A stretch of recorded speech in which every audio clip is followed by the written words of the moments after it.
চর্যাপদের কবি। সজ্ঞান পুরুষ যথা মেধা প্রকৃতি। গুঞ্জুরির পোলা হবে, গুঞ্জুরির পোলা হবে, চাইবে খসি পড়ে, মারবো শশক, মারবো হরিণ, বাজাবো গণে। যত সব ওই ছেচুর কীর্তন শোনাতে এসছে এখানে। মোহের রাজা গীত পড়ার অনুমতি দিচ্ছে। এই দেখ তোর রাজা নিদ্রা গেছে।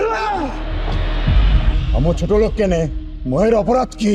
যাদের হস্তে আইন প্রণয়নের ক্ষমতা আছে তারাই তো সমাজ। দিনের বেলায় আমার ছায়া মারাতে ভয় পান, আর রাতের বেলায় দেহ পবিত্র হয়ে যায়। কি করেছিস? দিয়েছি সিজা বছরের পথে। তোমার হাতে জাদু আছে কেন? তুমি মুখের ভাষাকে বুকের ভাষা করি নাও। ছোট লোকদের গলায় কুকুরের মতো ঘন্টা বাঁধার আইন প্রণয়ন করতে হবে। ইখন আইন কইরে ঘোষণা করা হইল কি আমহরা নেড়ি কুত্তা চাইতো অধম। রাজা মোদের কেউ না, এখন মন্ত্রী চালায় দেশ। তাহলে এই দেশের আমর দরকার কি? মো গর্ব আমের দেখ, তুমি কবি, গীতি লিখবে, মানুষের গীতি। উঠাই আমার কাজ, তোর ওই কাজের সাধ্য করি নপুংসক।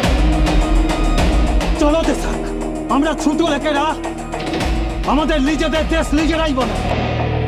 ভাষা আন্দোলনের ইতিহাসে অনিবার্য এক সংগ্রামের বীজ রোপিত হয়ে গেল। আজ রাতে কেউ ঘুমাবে কাজ। জোট বাড়তে হবে বিশাখা, নগর বাহিরে জম্বি তোহরে কুড়িয়া।